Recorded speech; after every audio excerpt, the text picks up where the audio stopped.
പ്രശോഭിതം ഈ ജീവിതം, ആർദ്രമാം ദൈവസ്നേഹം നിറയും പൂവനം.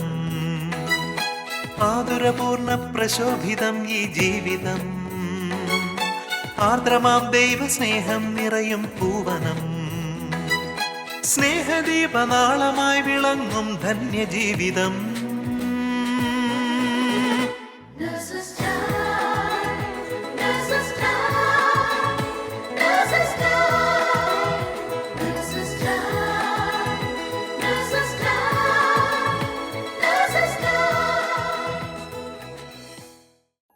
എല്ലാ ശാലോം പ്രേക്ഷകർക്കും ക്രിസ്തുമസിൻ്റെ ഹൃദയം നിറഞ്ഞ ആശംസകൾ.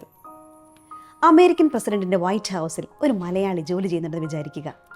അദ്ദേഹത്തിൻ്റെ മകൻ നാട്ടിൽ കേരളത്തിൽ പനിയായിട്ട് ഹോസ്പിറ്റലിൽ അഡ്മിറ്റ് ആകുന്നു. അമേരിക്കൻ പ്രസിഡന്റ് അവിടെ നിന്നും ഈ കുഞ്ഞിനെ കാണുവാൻ വേണ്ടി ഹോസ്പിറ്റലിൽ വരുന്നു. പിറ്റേ ദിവസത്തെ വാർത്തകളിൽ അത് എത്ര വലിയൊരു ന്യൂസ് ആയിരിക്കും. ന്യൂസ് പേപ്പറിലും ചാനലുകളിലുമെല്ലാം അത് നിറഞ്ഞു കവിയും. അങ്ങനെയാണെങ്കിൽ ഈ നാം കാണുന്ന ഭൂമിയും ആകാശവും സർവ്വചരാചരങ്ങളും നമ്മയും സൃഷ്ടിച്ച സൃഷ്ടാവായ ദൈവം നമ്മോടുള്ള സ്നേഹത്തെ പ്രതി മനുഷ്യനായി അവതരിച്ച ക്രിസ്തുമസ്, അതിൻ്റെ മഹത്വം എത്രയോ വലുതാണ്. ഇമ്മാനുവൽ, അതെ, ദൈവം നമ്മോട് കൂടെ. ക്രിസ്തുമസിൻ്റെ സന്തോഷവും സമാധാനവും എല്ലാ ഹൃദയങ്ങളിലും നിറയട്ടെ എന്ന് ആശംസിക്കുന്നു. ഇന്നത്തെ നേഴ്സസ് ടൈമിൽ ഒരു വിശിഷ്ടാതിഥി നമ്മോടൊപ്പമുണ്ട്. 2019 15,000 നേഴ്സുമാരിൽ നിന്ന് തിരഞ്ഞെടുക്കപ്പെട്ട് ഏഞ്ചൽസ് അവാർഡിന് അർഹയായ ലൂസി അലക്സ്. ഏഞ്ചൽസ് അവാർഡിനെ പറ്റിയും ആ അവാർഡ് നേടുവാൻ ആസ്പദമായ സംഭവങ്ങളെപ്പറ്റിയും കേൾക്കണ്ടേ? നമുക്ക് ലൂസ് ചേച്ചിയുടെ അടുത്തേക്ക് പോകാം.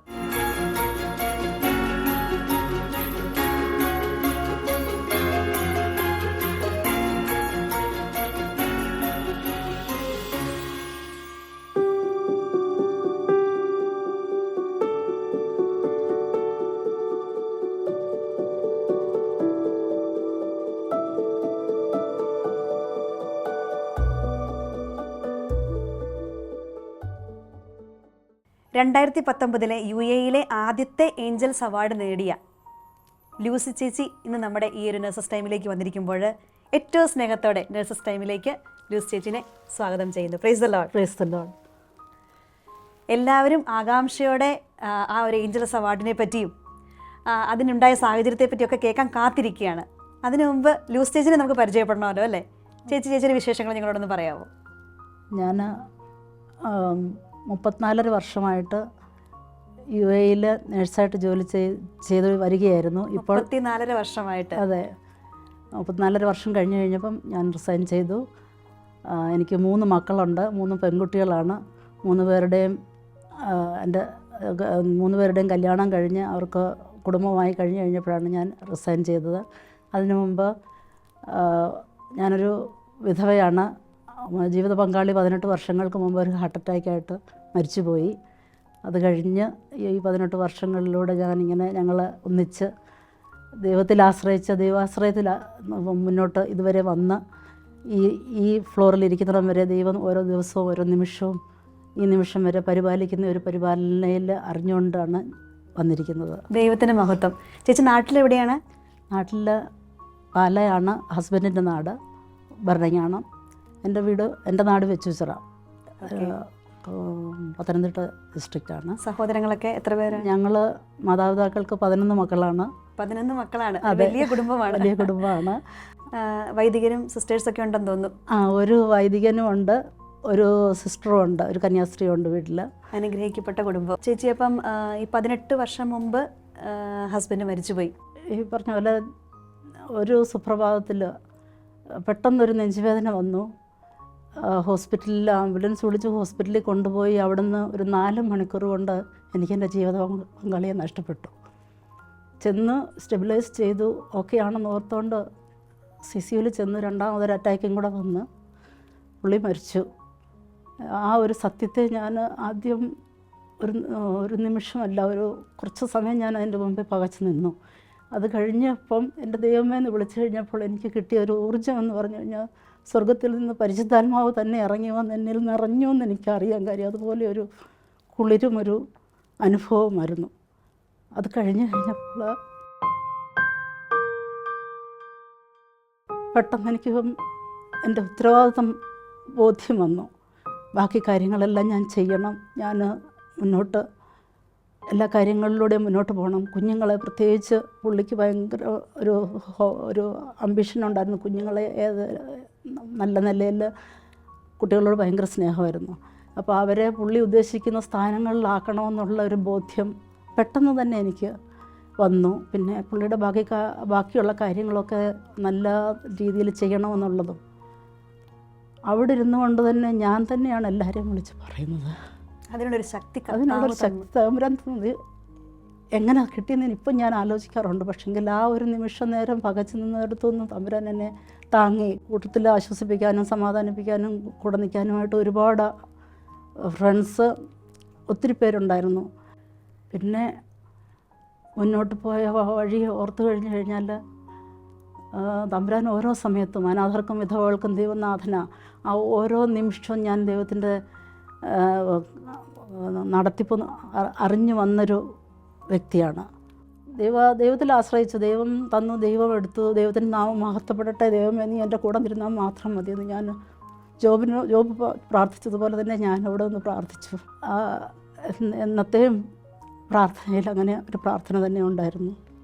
പിന്നെ വേറൊരു പ്രാർത്ഥനയെന്നും ഞാൻ സങ്കീർത്തനങ്ങൾ 1-ാം അധ്യായം 2-3 വാക്യങ്ങൾ ദുഷ്ടന്മാരുടെ ആലോചന പ്രകാരം നടക്കാനും ഭാവികളുടെ വഴിയിൽ നിൽക്കാനും പരിഹാസികളുടെ ഇരിപ്പിടങ്ങളിൽ ഇരിക്കാനും തമ്പുരാൻ നീ എന്നെ ഇടയാക്കരുതേ എന്നെന്നും പ്രാർത്ഥിക്കുമായിരുന്നു. ദൈവം അതും മാനിച്ചു.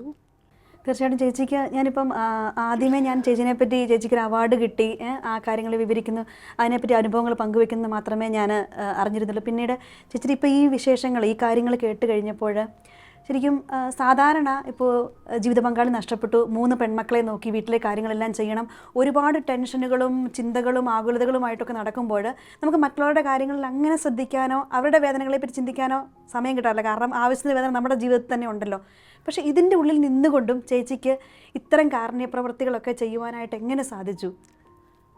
അതെന്താണെന്ന് ചോദിച്ചു കഴിഞ്ഞാൽ നമ്മൾ ആ അവസ്ഥയിലാകുമ്പോഴാണ് നമ്മൾ മറ്റുള്ളവരെക്കുറിച്ച് കൂടുതൽ നമ്മൾ അറിയുന്നതും അല്ലെങ്കിൽ അവരുടെ അവസ്ഥ നമുക്ക് മനസ്സിലാകുന്നതും. കാര്യം വിധവയുടെ ഒരു ചില്ലിക്കാശ് തമ്പുരാൻ പറയുന്നുണ്ട്, അതെന്താണെന്നുള്ള അനുഭവം അറിഞ്ഞതാണ് ഞാൻ. അപ്പം അതുപോലുള്ള മറ്റുള്ളവരുടെ അവസ്ഥകൾ മനസ്സിലാക്കാൻ തീർച്ചയായിട്ടും നമുക്ക് പറ്റും ആ ഒരു അവസ്ഥയിൽ നിന്നുകൊണ്ട്. അപ്പം മുന്നേ കാണുന്ന എന്തായാലും ആരായാലും അതൊന്നുമില്ല. ഒരാൾക്കൊരു ദാഹജലം കൊടുക്കണമെന്നുള്ള ഒരു അവസ്ഥയിലാണെങ്കിൽ ഞാനും കൊടുക്കും. ഞാൻ പിള്ളേരോടും പറഞ്ഞിട്ടുണ്ട്, നിങ്ങളുടെ മുന്നിൽ വരുന്ന ആൾക്കാരെ നിങ്ങൾക്ക് ഒരു കാരണവശാലും നിങ്ങൾക്ക് ചെയ്യാൻ പറ്റുന്ന ഉപകാരങ്ങൾ എപ്പോഴും ചെയ്തിരിക്കണമെന്ന്. ചേച്ചി ഈ സമയം ശരിക്കും നമ്മൾ ഈ ഒരു ഏഞ്ചൽ 2019 ഏഞ്ചൽ അവാർഡിന് വേണ്ടി ചേച്ചിനെ സെലക്ട് ചെയ്തത് ഒരു പ്രത്യേകമായ സംഭവത്തെ ആസ്പദമാക്കിയായിരുന്നല്ലോ. ആ ഒരു അനുഭവം എന്താണെന്ന് ഒന്ന് പറയാമോ?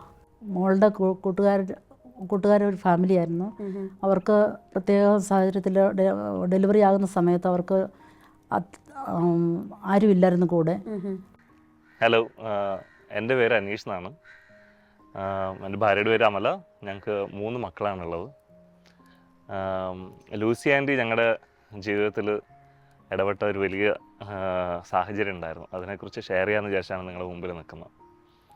2018 കല്യാണം കഴിഞ്ഞ് 2018 പകുതിയോടെ എൻ്റെ വൈഫ് പ്രഗ്നൻ്റ് ആയി.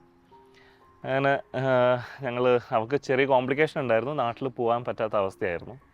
സോ അവളുടെ അമ്മേനെ കൊണ്ടുവരാമെന്നാണ് ആദ്യം വിചാരിച്ചത്. പക്ഷേ നിർഭാഗ്യവശാൽ നമ്മളുടെ അമ്മയ്ക്ക് ക്യാൻസർ ആവുകയും നാട്ടിൽ നിന്ന് ട്രാവൽ ചെയ്യാൻ പറ്റാതെ ഇരിക്കുകയും ചെയ്തു. എൻ്റെ അമ്മയ്ക്ക് ഓൾറെഡി വരാൻ പറ്റാത്തൊരവസ്ഥയായിരുന്നു. സോ അങ്ങനെ കൊച്ചിൻ്റെ പ്രസവവും അവളുടെ ശുശ്രൂഷയൊക്കെ എൻ്റെ ഉത്തരവാദിത്തത്തിലേക്ക് വരുന്നൊരു സാഹചര്യം ഉണ്ടായി. പക്ഷെ ആദ്യമായിട്ട് ഒരു പ്രസവത്തിലൂടെ കടന്നു പോവുകയും അതുപോലെ ഒരു കുഞ്ഞിനെ കയ്യിൽ കിട്ടുന്ന വരുന്ന സാഹചര്യം എന്ന് പറഞ്ഞാൽ ഞങ്ങൾക്ക് രണ്ടാൾക്കും ഭയങ്കര സ്ട്രെയിഞ്ചായിട്ട് ഫീൽ ചെയ്തിരുന്ന സാഹചര്യമായിരുന്നു. അപ്പോൾ ഞങ്ങളുടെ അടുത്ത സുഹൃത്തായിട്ടുള്ള പ്രിൻസ് ഞങ്ങൾ വീട് സന്ദർശിക്കാൻ വരാനുണ്ടായി. അതിനോടൊപ്പം തന്നെ പ്രിൻസിൻ്റെ മദർ ഇൻ ലോ ആണ് Lucy aunty. So Lucy aunty കൂടെ വരികയും ഞങ്ങളുടെ സാഹചര്യം കണ്ടു കഴിഞ്ഞപ്പോൾ ഞങ്ങൾ അനുഭവിക്കുന്ന ആ ഒരു വിഷമം പുള്ളിക്കാരി കൃത്യമായിട്ട് മനസ്സിലായി. കുഞ്ഞിനെ എങ്ങനെ കുളിപ്പിക്കണം എന്നറിയില്ല, എങ്ങനെ എടുക്കണം എന്നറിയില്ല. വൈഫിനാണെങ്കിൽ പ്രസവം കഴിഞ്ഞ് വീട്ടിൽ വന്നതിൻ്റെ ശാരീരിക അസ്വസ്ഥതകളെല്ലാം ഉണ്ടായിരുന്നു. സോ പുള്ളിക്കാരി ഞങ്ങളുടെ അടുത്ത് ആദ്യ ദിവസം വന്നപ്പം തന്നെ ഒരു ഒരു ഒരു വീട്ടിലേക്ക് ഒരു അമ്മ കയറി വന്നാൽ എങ്ങനെ ഫീൽ ഉണ്ടാവുമോ ആ രീതിയിൽ ഞങ്ങളുടെ കാര്യങ്ങളൊക്കെ ഇങ്ങനെ പറഞ്ഞു തരികയും എങ്ങനെയാണ് കുഞ്ഞിന് കാര്യങ്ങളൊക്കെ ചെയ്യേണ്ടതെന്ന് ഒരു ബേസിക് കാര്യങ്ങൾ പറഞ്ഞു തന്നിട്ട് പോയി. അപ്പോൾ നമ്മൾ സാധാരണ ഒരാൾ വീട്ടിൽ വന്ന് നമ്മളോട് സ്നേഹത്തോടെ പെരുമാറി പോയ ഫീലിലായിരുന്നു ഇരുന്നിരുന്നത്. പക്ഷെ അന്ന് വൈകിട്ട് ഞങ്ങൾ പുള്ളിക്കാരി പ്രിൻസ് വഴി വിളിച്ചു. എന്നിട്ട് പറഞ്ഞു, നിങ്ങൾ ഇത്രയും സ്ട്രഗിൾ ചെയ്യണമെന്നാണെന്ന് കണ്ടപ്പോൾ ഞങ്ങൾക്ക് മനസ്സിലായി. സോ നിങ്ങൾക്ക് താല്പര്യമാണെങ്കിൽ എൻ്റെ വീട്ടിലേക്ക് വന്ന് നിൽക്കാമോ, ഞാൻ നിങ്ങളെ എൻ്റെ മക്കളെ പോലെ നോക്കിക്കോളാം എന്ന് പറഞ്ഞു. അതൊരു ഭയങ്കര വല്ലാത്തൊരു ഫീലായിരുന്നു. കാരണം ദുബായിൽ വന്നിട്ട് ഒരുപാട് നാളായിട്ടുണ്ടായിരുന്നെങ്കിലും ഒരാൾ സ്വന്തം വീട്ടിലേക്ക് അവർക്ക് യാതൊരു ഉത്തരവാദിത്വം ഇല്ലാത്ത കാര്യത്തിലേക്ക് വിളിക്കുക എന്ന് പറഞ്ഞിട്ടുണ്ടെങ്കിൽ അതൊരു ഇതുവരെ അനുഭവിക്കാത്ത ഒരു പ്രത്യേകമായിട്ടുള്ളൊരു ഫീലായിരുന്നു. സോ ഞാനും വൈഫും കൂടെ ഡിസ്കസ് ചെയ്ത് കഴിഞ്ഞപ്പോൾ ഞങ്ങൾക്ക് ഒരു അമ്മയില്ല, ഞങ്ങളുടെ കാര്യങ്ങൾ നടത്താൻ എങ്ങനെയാണെന്ന് ഞങ്ങൾക്ക് അറിയില്ല. സോ ഞങ്ങൾക്ക് ഏറ്റവും ബെസ്റ്റ് ഓപ്ഷൻ ആൻറ്റിയുടെ കൂടെ പോകാൻ തോന്നി. അങ്ങനെ ഞങ്ങൾ ആ വീട്ടിലേക്ക് ചെന്നു. അവിടെ ഏകദേശം ഒരു മാസത്തോളം ഞങ്ങൾ താമസിച്ചു. ഒരു മാസം A to Z കാര്യങ്ങൾ, ഭക്ഷണം മുതൽ കൊച്ചിൻ്റെ കാര്യങ്ങളായിക്കോട്ടെ വൈഫിൻ്റെ കാര്യങ്ങളായിക്കോട്ടെ എല്ലാ കാര്യങ്ങളും പുള്ളിക്കാരി കൃത്യമായിട്ട് ഒരു അമ്മയേക്കാൾ ഉപരിയായിട്ട് എങ്ങനെ മക്കളെ സ്വന്തം മക്കളെ അമ്മ എങ്ങനെ സ്നേഹിക്കുന്നു അതിനേക്കാൾ ഉപരിയായിട്ട് ഞങ്ങളെ സ്നേഹിക്കുകയും ഞങ്ങളുടെ കാര്യങ്ങൾ വേണ്ട രീതിയിൽ ചെയ്തു തരികയും ചെയ്തു. ഏറ്റവും പ്രത്യേകമായിട്ട് പറയേണ്ട കാര്യം എന്താണെന്ന് വെച്ചിട്ടുണ്ടെങ്കിൽ ഞങ്ങൾ ചെല്ലുന്നതിന് മുമ്പേ പുള്ളിക്കാരി വീട് മുഴുവൻ അങ്ങ് ക്ലീനേഴ്സിനെ വിളിച്ച് ക്ലീൻ ചെയ്ത് എന്നാ പറയുന്ന ഒരു സെലിബ്രിറ്റി വീട്ടിലേക്ക് വരുന്ന രീതിയിലായിരുന്നു ഞങ്ങളവിടെ ട്രീറ്റ് ചെയ്തുകൊണ്ടിരുന്നത്. വീടൊക്കെ ക്ലീൻ ചെയ്ത് കൊച്ചിനെ എല്ലാ ദിവസവും ഡ്യൂട്ടിക്ക് പോയിട്ട് തിരിച്ച് വന്നിട്ട് ഡ്യൂട്ടി കൃത്യമായിട്ട് ചെയ്യണം. രാവിലെ വെളുപ്പാങ്കാലത്ത് എഴുന്നേറ്റും അതിനു മുമ്പേ ഫുഡൊക്കെ പ്രിപ്പയർ ചെയ്ത് അവൾക്കുള്ള കുളിക്കാനുള്ള സാധനങ്ങളൊക്കെ എന്തൊക്കെയോ ഇലകളൊക്കെ വെച്ചിട്ടുണ്ടാക്കുന്ന ആ സാധനങ്ങളൊക്കെ പ്രിപ്പയർ ചെയ്ത് അതിനുശേഷം രാവിലെ കൊച്ചിൻ്റെ കാര്യങ്ങളെല്ലാം ക്ലിയറാക്കി ചെയ്ത് ഓഫീസിൽ പോയി തിരിച്ച് വൈകിട്ട് വന്ന് കൊച്ചിനെ കുളിപ്പിച്ച് വീട്ടിൽ വീണ്ടും ഭക്ഷണങ്ങളൊക്കെ ഉണ്ടാക്കി ഞാനാണെങ്കിൽ ആ സമയത്ത് വർക്കിനും പോകുന്നുണ്ട്. സോ അവളുടെ ബേസിക്കായിട്ട് ഒരു കാര്യവും നോക്കേണ്ടി വന്നിട്ടില്ല. എപ്പോഴും അവൾ പറയുമായിരുന്നു അമ്മ ഇല്ലാത്തതിൻ്റെ ഒരു കുറവ് അറിഞ്ഞിട്ടില്ല. സോ അങ്ങനെയാണ് അത്രയും കാര്യമായിട്ടാണ് ഞങ്ങളുടെ ജീവിതത്തിലേക്ക് ആൻറ്റി ഇടപെടുകയും സഹായിക്കുകയും ചെയ്തിട്ടുള്ളത്. സോ അങ്ങനെ നിൽക്കുമ്പോഴാണ് ഞാൻ ട്രാവൽ ചെയ്യുമ്പോഴാണ് റേഡിയോയിൽ ഇങ്ങനെ ഏഞ്ചൽസ് അവാർഡ് എന്ന് പറഞ്ഞൊരു പ്രോഗ്രാം നടക്കുന്നുണ്ടെന്നും ഇവിടെ നേഴ്സസ് ആയിട്ടുള്ള നമ്മുടെ ജീവിതത്തിലേക്ക് ഇടപെട്ടുള്ള ആരെങ്കിലും സജസ്റ്റ് ചെയ്യാൻ പറ്റുമോ എന്നുള്ളൊരു ക്വസ്റ്റ്യൻ അതിൽ വന്നത്. സോ ഞങ്ങളെ സംബന്ധിച്ചിടത്തോളം ഞങ്ങളുടെ ജീവിതത്തിൽ ഒരു നേഴ്സിനേക്കാൾ ഉപരിയായിട്ട് ഒരു അമ്മയായിട്ട് ഞങ്ങളുടെ ജീവിതത്തിൽ കടന്നു വന്ന ആളാണ് ലൂസി ആൻറ്റി. സോ അപ്പോൾ ലൂസി ആൻറ്റീനെ സജസ്റ്റ് ചെയ്യാമെന്ന് വിചാരിച്ച് സജസ്റ്റ് ചെയ്തു. അപ്പോൾ ഒന്നും പ്രതീക്ഷിക്കുന്നില്ല ലൂസി ആൻറ്റി സെലക്ട് ആകുമെന്നോ ഒന്നും പ്രതീക്ഷിക്കുന്നില്ല. പക്ഷേ നമ്മുടെ ജീവിതത്തിൽ ജെനുവിനായിട്ട് ചെയ്ത കാര്യങ്ങൾ നമ്മൾ റേഡിയോക്കാരോട് പറയുകയാണ് ചെയ്തത്. പക്ഷേ ആഫ്റ്റർ ദ പ്രോസസ് ഇത്രയും മനോഹരമായിട്ട് ഒരു കുടുംബത്തെ ഹെൽപ്പ് ചെയ്ത അല്ലെങ്കിൽ ഒരു കുടുംബത്തിലേക്ക് ഇറങ്ങി ചെല്ലി അവരുടെ പ്രശ്നങ്ങൾ മനസ്സിലാക്കുകയും സ്വന്തം ജോലിയോടൊപ്പം തന്നെ ഈ കാര്യങ്ങളൊക്കെ കൊണ്ടുപോവുകയും ചെയ്ത സ്വന്തം വീട്ടിലേക്ക് ആൾക്കാരൊക്കെ ചെയ്ത മമ്മേനെ ഞങ്ങൾ മമ്മാന്നാണ് ഇപ്പോൾ വിളിക്കുക. സോ മമ്മേനെ അവർ ടീം സെലക്ട് ചെയ്യുകയാണ് ചെയ്തത്.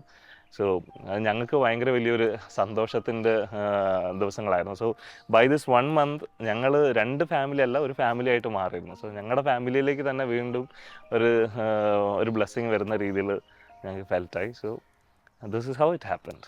ഞങ്ങൾ അത്ഭുതപ്പെടുത്തിയ മറ്റൊരു കാര്യം എന്താണെന്ന് വെച്ചിട്ടുണ്ടെങ്കിൽ പ്രൈസ് മണിയുടെ ഒരു ഗിഫ്റ്റ് ഒരു പ്രൈസ് മണി ഉണ്ടായിരുന്നു. ആ പ്രൈസ് മണി മുഴുവനായിട്ട് ഞങ്ങൾക്ക് തരികയാണ് ചെയ്തത്. ഞങ്ങളുടെ വീട് പണിയുടെ ആദ്യത്തെ തറക്കല്ലിട്ടത് ആ പൈസ വെച്ചിട്ടാണ്.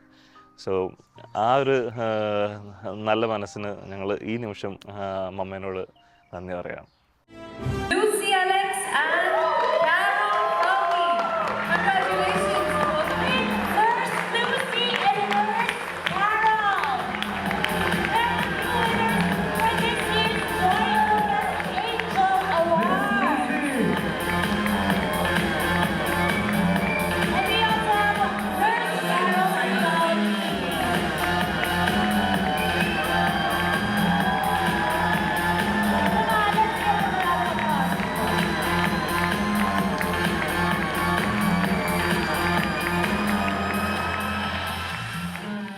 കർത്താവിൻ്റെ സ്നേഹത്താൽ നിറഞ്ഞ് മാത്രമേ ചേച്ചിക്ക് ഈ ഒരു കാര്യങ്ങൾ ചെയ്യാനായിട്ട് സാധിക്കത്തുള്ളൂ. അതിന് തീർച്ചയായിട്ടും സ്വർഗം ഭൂമിയിൽ ചേച്ചിക്ക് നൽകിയ ഒരു സമ്മാനമാണ് ഈ അവാർഡ്. തീർച്ചയായിട്ടും ഈ അവാർഡ് ദൈവത്തിൻ്റെ അംഗീകാരം മാത്രമാണെന്ന് എന്നും വിശ്വസിക്കുന്നുണ്ട് ഞാൻ.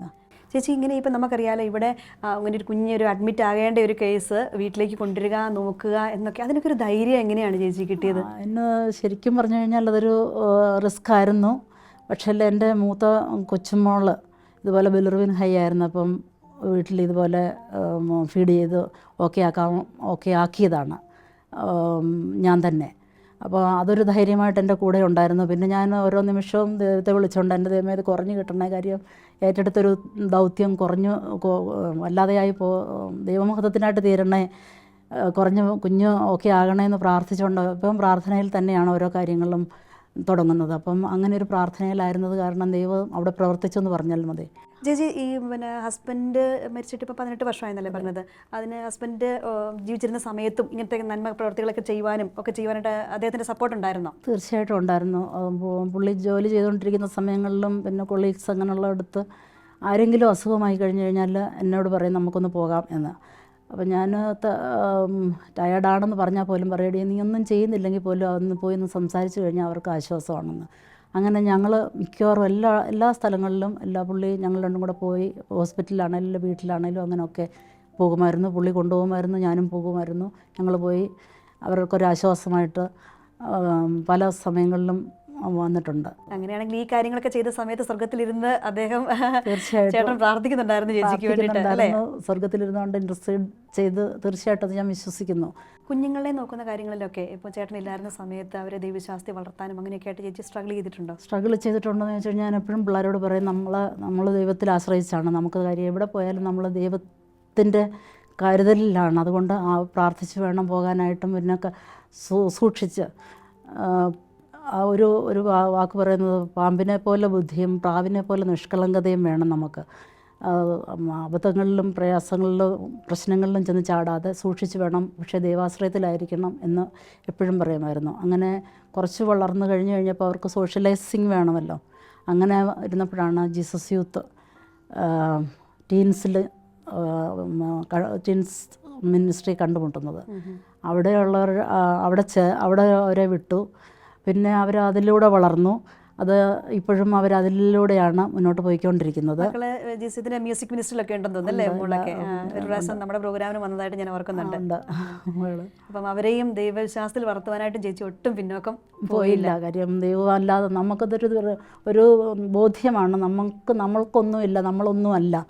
ദൈവം നമ്മളിലില്ലെങ്കിൽ, അല്ലെ നമ്മളെ പ്രവർത്തിച്ചില്ലെങ്കിൽ, നമ്മളെ സപ്പോർട്ട് ചെയ്തില്ലെങ്കിൽ നമ്മളൊന്നും അല്ല എന്നുള്ളത് നല്ല ബോധ്യം വരുന്ന ഒരു സമയമാണ് ഈ ലോസ്റ്റ് വരുമ്പോൾ. മുന്നോട്ട് നടത്താനായിട്ട് ദൈവം ഭയങ്കരമായിട്ട് ശക്തി തന്നു. ഓരോ ആൾക്കാരെ കണ്ടുമുട്ടാനായിട്ടും ദൈവം, ഞാൻ വിശ്വസിക്കുന്നുണ്ട്, ഇപ്പം ഈ ഇരിക്കുന്ന ഒരു സമയം പോലും ദൈവം നമ്മളെ തിരഞ്ഞെടുത്തതാണെന്ന് ഞാൻ വിശ്വസിക്കുന്നുണ്ട്. തീർച്ചയായിട്ടും ദൈവമഹത്വത്തിന് വേണ്ടി നമ്മളെ ദൈവം ഇവിടെ ആക്കിയിരിക്കുകയാണെന്ന് ഞാൻ വിശ്വസിക്കുന്നുണ്ട്. അത് ദൈവമഹത്വത്തിന് തന്നെ ആവാനായിട്ട് പ്രാർത്ഥിച്ചുകൊണ്ടാണ് ഇറങ്ങിയത്. അങ്ങനെ തന്നെ ആയിരിക്കട്ടെ. ചേച്ചിയുടെ മക്കളോട് സംസാരിച്ചപ്പോഴും എനിക്ക് മനസ്സിലായി, അമ്മയെപ്പറ്റി പറയുമ്പോൾ അവർക്ക് വാക്കുകളില്ല. കാരണം പപ്പയില്ലാതെ ഞങ്ങളെ വളർത്തിക്കൊണ്ട് വന്ന അമ്മ എല്ലാം ഒരു പപ്പയുടെ മൂല്യങ്ങൾ എപ്പോഴും ഞാനെപ്പോഴും പറയും. എന്താണ് അവർക്ക് അനുഭവിക്കാൻ പറ്റിയ സമയങ്ങൾ അത് ഓർത്ത് മുന്നോട്ട് പോയാൽ മതി. ജീവിച്ചിരുന്ന സമയത്ത് അവരെ നല്ലപോലെ സ്നേഹിച്ചു, അവരെ നല്ലപോലെ കെയർ ചെയ്തു ഞങ്ങളെ. അതുകൊണ്ട് എന്താണ് വാംത്ത്, ഒരു സ്നേഹം ഇപ്പോഴും നമ്മുടെ ഉള്ളിൽ ഒരു ഫ്രെയിമായിട്ടായിരുന്നു ഞങ്ങൾക്ക് പുള്ളി അത് ആയിരുന്നത്. ആ ഫ്രെയിമിലൂടെ ഞങ്ങൾ മുന്നോട്ട് പോകുമായിരുന്നു സത്യത്തിൽ. അപ്പം കർത്താവ് ആ ഒരു ഫ്രെയിമിനെ കുടുംബത്തെ കൂട്ടിച്ചേർത്ത് തമ്പുരാൻ പരിപാലിച്ച് കൊണ്ടുപോകും. തമ്പുരാൻ മിഡിലിൽ ഇങ്ങനെ എപ്പോഴും ഞങ്ങൾക്ക് കാവലായിട്ടുണ്ടായിരുന്നു, എപ്പോഴും കൂടെ ഉണ്ടായിരുന്നു. പിന്നെ ഓരോ പേഷ്യൻസ് സീരിയസ് ആകുമ്പോഴോ അല്ലെ ഫാമിലിക്ക് വേണ്ടിയൊക്കെ ഞാൻ പിള്ളേരോട് പറഞ്ഞ് പ്രാർത്ഥിക്കുമായിരുന്നു. വീട്ടിലിരുന്ന് പിള്ളേരും ഞാനും കൂടെ ഒന്നിച്ചും പ്രാർത്ഥിക്കും. അല്ലെങ്കിൽ ചിലപ്പം പിള്ളേരോട് പറയുന്നു പ്രാർത്ഥിച്ചേക്കണേന്ന് പറഞ്ഞു കഴിഞ്ഞാൽ അവർ പ്രാർത്ഥിക്കുമായിരുന്നു. അപ്പം അമ്മയുടെ പേഷ്യൻസിന് വേണ്ടിയിട്ട് മക്കൾ വരുന്നു പ്രാർത്ഥിക്കുമായിരുന്നു. അവരും അപ്പം ഇതിനോട് അല്ലേ ചേർന്നാണ് പോകുന്നത്. ഞാൻ കേട്ടിട്ടുണ്ട് ഡിസ്ചാർജ് ആയി പോയി കഴിഞ്ഞിട്ടും പലരും തിരിച്ചു വന്ന് കാണാനും വന്നിട്ടുണ്ട്, മെസ്സേജ് അയച്ചിട്ടുണ്ട്, പിന്നെ താങ്ക്സ് പറഞ്ഞിട്ടുണ്ട്. അതൊക്കെ ഭയങ്കര റെയറാണ് കേട്ടോ. ഇത് ചിലരെയൊന്നും നമ്മൾ ഓർക്കത്ത് പോലും ഇല്ല. നമ്മൾ ഓർക്കത്തില്ല, അവർക്ക് നമ്മളെ മറക്കാൻ പറ്റില്ല. അതൊക്കെയാണല്ലേ നമുക്ക് ദൈവത്തിന്റെ അംഗീകാരമാണ് കിട്ടുന്നത്. തീർച്ചയായിട്ടും ഈ അവാർഡ് ദൈവത്തിന്റെ അംഗീകാരം മാത്രമാണെന്ന് എന്നും വിശ്വസിക്കുന്നുണ്ട് ഞാൻ. ചേച്ചി പറഞ്ഞതുപോലെ തന്നെ ഞങ്ങൾക്ക് എല്ലാവർക്കും ഒരു അഭിമാനമാണ്, എസ്പെഷ്യലി നഴ്സസ് മിനിസ്ട്രിക്ക് അല്ലേ. കർത്താവിനെ അറിഞ്ഞ് ഉള്ളിൽ കർത്താവിൻ്റെ സ്നേഹം നിറഞ്ഞ ഒരു നേഴ്സാണ് ഈ വർഷം അവാർഡ് 2019 ആദ്യത്തെ ഏഞ്ചൽസ് അവാർഡ് കിട്ടുക എന്ന് പറഞ്ഞു കഴിഞ്ഞാൽ തീർച്ചയായിട്ടും എല്ലാ മഹത്വവും ദൈവത്തിന്. ചേച്ചിക്കും അഭിനന്ദനങ്ങൾ. എനിക്കല്ല കാര്യം, നമ്മൾ എന്ത് കാര്യം ചെയ്തു കഴിഞ്ഞാലും അത് ക്രിസ്തുവിന് വേണ്ടി ചെയ്തുകൊണ്ടിരിക്കുമ്പോൾ നമുക്ക് അത് അനുഗ്രഹമായിട്ട് നമുക്ക് തീരും. ദൈവം അത് അവരിലും പ്രസാദിക്കും. നമ്മൾ ചെയ്യുന്ന ആൾക്കാർക്കാണേലും ദൈവാനുഗ്രഹമായിരിക്കും അത്. ആമേൻ. Praise the Lord. പിതാവായ ദൈവത്തിന് നമ്മോടുള്ള സ്നേഹം നിറഞ്ഞു തുളുമ്പിയപ്പോൾ ഈ ലോകത്തെ പാപത്തിൽ നിന്ന് രക്ഷിക്കുവാനായി മനുഷ്യനായി അവതരിച്ച് കാലിത്തൊഴുത്തിൽ പിറന്ന ഈ ക്രിസ്മസ് കാലഘട്ടത്തിൽ തന്നെ ലൂസി ചേച്ചിയെ പോലുള്ള ദൈവസ്നേഹം നിറഞ്ഞു തുളുമ്പി നിൽക്കുന്ന ഒരു നേഴ്സിനെ പരിചയപ്പെടാനും അനുഭവങ്ങൾ നമുക്കിന്ന് കേൾക്കുവാനും സാധിച്ചു. ക്രിസ്മസിൻ്റെ എല്ലാ ആശംസകളും ഷാലോം കുടുംബത്തിൻ്റെ പേരിൽ ചേച്ചിക്കും കുടുംബത്തിനും നേരുകയാണ്. ഈശോ മിശിഹായ്ക്ക് സ്തുതിയായിരിക്കട്ടെ. എപ്പോഴും സ്തുതിയായിരിക്കട്ടെ. Merry Christmas. Happy Christmas.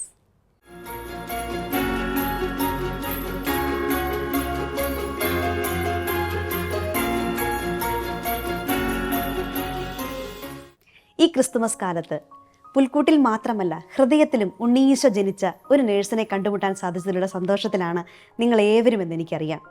പ്രിയമുള്ളവരെ, അവൻ ഇമ്മാനുവേലാണ്, നമ്മോടൊപ്പം. ആ സ്നേഹം നമ്മുടെ ഉള്ളിൽ നിറഞ്ഞു കഴിഞ്ഞാൽ എങ്ങനെയാണ് നമുക്ക് പങ്കുവയ്ക്കാതിരിക്കാൻ സാധിക്കുന്നതല്ലേ? ഇന്ന് നേഴ്സസ് ടൈമിൽ മറ്റൊരു വിശിഷ്ടാതിഥി കൂടിയുണ്ട്. നേഴ്സസ് മിനിസ്ട്രിയുടെ തുടക്കം മുതൽ ഇന്ന് വരെ ആത്മീയമായി നമ്മെ ഏറെ സപ്പോർട്ട് ചെയ്യുന്ന ബഹുമാനപ്പെട്ട ജോയ് മേനാച്ചേരി അച്ഛൻ, UAEയുടെ നേഴ്സസ് മിനിസ്ട്രിയുടെ സ്പിരിച്വൽ ഡയറക്ടറും ഇപ്പോൾ Ras al Khaimah Saint Antony of Padua ചർച്ചിൻ്റെ പാരീഷ് പ്രീസ്റ്റുമായ ബഹുമാനപ്പെട്ട ജോയ് അച്ഛനെ നമുക്ക് സ്നേഹത്തോടെ ശ്രവിക്കാം. അപ്പം നൈറ്റ് ഡ്യൂട്ടിക്കാരെ മോൻ കണ്ടിട്ട് അത്ര വലിയ ക്ഷീണമൊന്നും തോന്നണില്ല, നല്ല ഉഷാറായിട്ടിരിക്കണ്ടില്ല. എന്നാലും ഞങ്ങൾക്ക് വിഷമാച്ചാ, ക്രിസ്മസിന് നൈറ്റ് ഡ്യൂട്ടി ഉള്ളതുകൊണ്ട് പള്ളിയിലൊന്നും പോകാൻ പറ്റുന്നില്ല. നിങ്ങളെപ്പോലെയുള്ള ആതുര സേവന രംഗത്ത് പ്രവർത്തിക്കുന്ന എല്ലാ നേഴ്സുമാരുടെയും ഒരു അവസ്ഥയാണത്, അല്ലേ? നമ്മൾ കുടുംബത്തോടു കൂടെ തിരുപ്പിറവിയിലെ വിശുദ്ധ കുർബാനയിൽ സംബന്ധിക്കാൻ സാധിക്കുക എന്നുള്ള അനുഗ്രഹമാണ്. നിങ്ങളൊരു കാര്യം അറിയണം, അതായത് ഈ നട്ടപ്പാതിരാക്കി ഓരോ സത്രങ്ങൾക്ക് അന്വേഷിച്ച് നടന്ന് അവസാനം ഒരിടവും കിട്ടാതെ പുൽത്തൊഴുത്തിൽ പൂജാതനായ ആ ഈശോ തന്നെയാണ് നിങ്ങൾക്കുള്ള ഏറ്റവും വലിയ സമ്മാനം. മാത്രമല്ല, നിങ്ങളുടെ ശുശ്രൂഷയുടെ അർത്ഥവും ആധികാരികതയും ശരിക്കും ഈ പുൽക്കൂട്ടിലെ ഈശോയാണ്. ആ ഈശോനൊന്ന് നോക്കിയേ, എന്താ കർത്താവ് അവിടെ ഈ പുൽക്കൂട്ടിൽ കിടക്കുന്നത് വലിയൊരു സന്ദേശമായിട്ടാണ്. അത് പരിപാലനയുടെ സന്ദേശമാണ്, അതായത് പരിലാളനയുടെ സന്ദേശമാണ്. പരിപാലനയും പരിലാളനയും ഏറ്റുവാങ്ങുന്ന ഉണ്ണീശോയെ നമ്മൾ കാണുക. അപ്പോൾ ഇവരൊക്കെ ഇവിടെ വരണത്, ഇപ്പോൾ ഈ പുൽക്കൂടിലെ കുറേ നേതാക്കന്മാരൊക്കെ ഇവിടെ നിൽക്കുന്നുണ്ട്, കണ്ടില്ല? ആട്ടിടയന്മാരും രാജാക്കന്മാരും ഇവരൊക്കെ നിൽക്കുന്നുണ്ട്. ഇവരൊക്കെ വന്നിരിക്കുന്നത് എന്തിനാണ്? ഈശോയെ പരിലാളിക്കാനാണ്, ഈശോയെ പരിചരിക്കാനാണ്. അതായത് പരിചരണത്തിൻ്റെ സുവിശേഷമാണ് ക്രിസ്തു ശരിക്കും പുൽത്തൊഴുത്തിലൂടെ നമുക്ക് നൽകുന്നത്.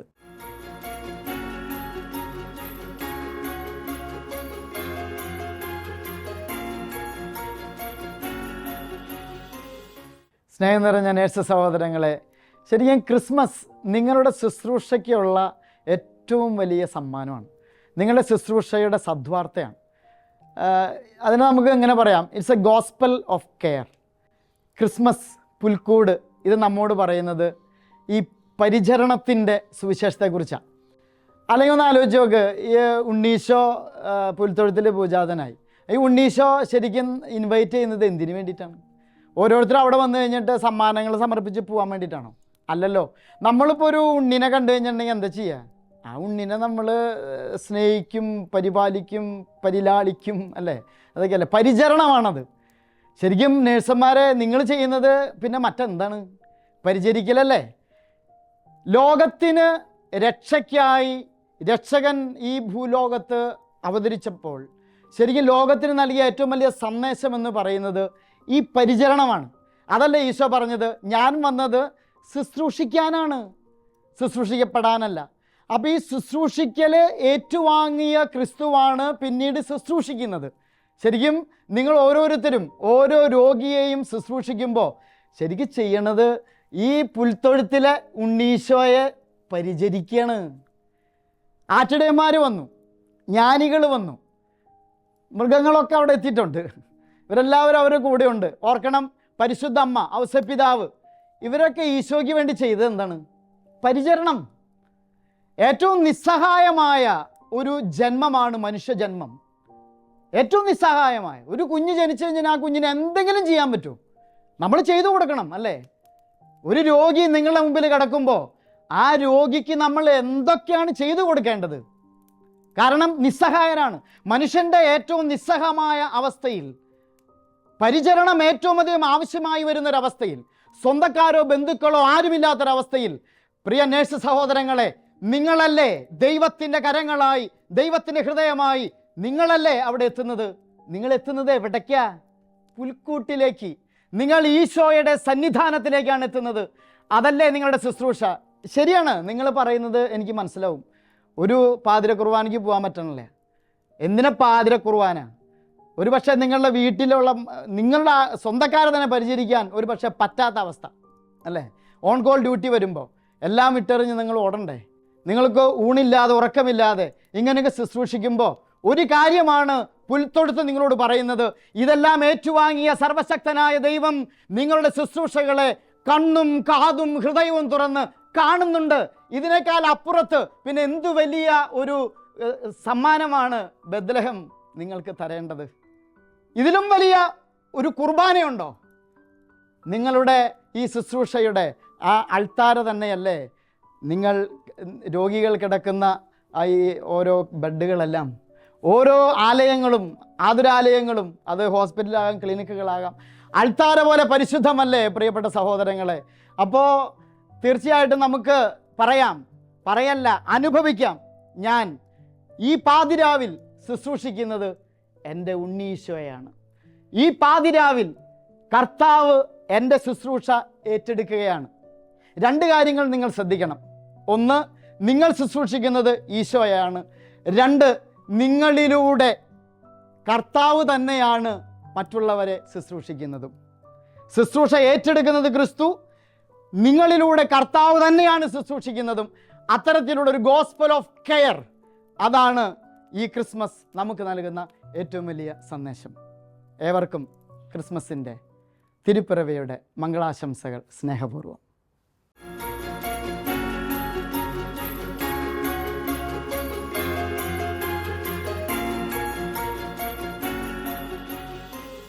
അച്ഛാ, ഏഞ്ചൽസ് അവാർഡിന് അർഹയായ ലൂസ് ചേച്ചിക്ക് നേഴ്സസ് മിനിസ്ട്രിയുടെ പേരിൽ ഒരു സമ്മാനം. നല്ല ചൈതന്യമുള്ള തിരുക്കുടുംബമാണ് ചേച്ചി. ചേച്ചിക്ക് എല്ലാവിധ ഭാവുകങ്ങളും ആശംസകളും പ്രാർത്ഥനകളും അഭിനന്ദനങ്ങളും. ശരിക്കും ചേച്ചി നല്ലൊരു മാതൃകയായിട്ട് ഇനി വരുന്ന തലമുറകൾക്ക്, ഈ നേഴ്സസ് മിനിസ്ട്രിയിൽ ഇനി വരുന്ന തലമുറകൾക്ക് ഉണ്ടായിരിക്കും. അത് ഈശോ അനുഗ്രഹിക്കട്ടെ.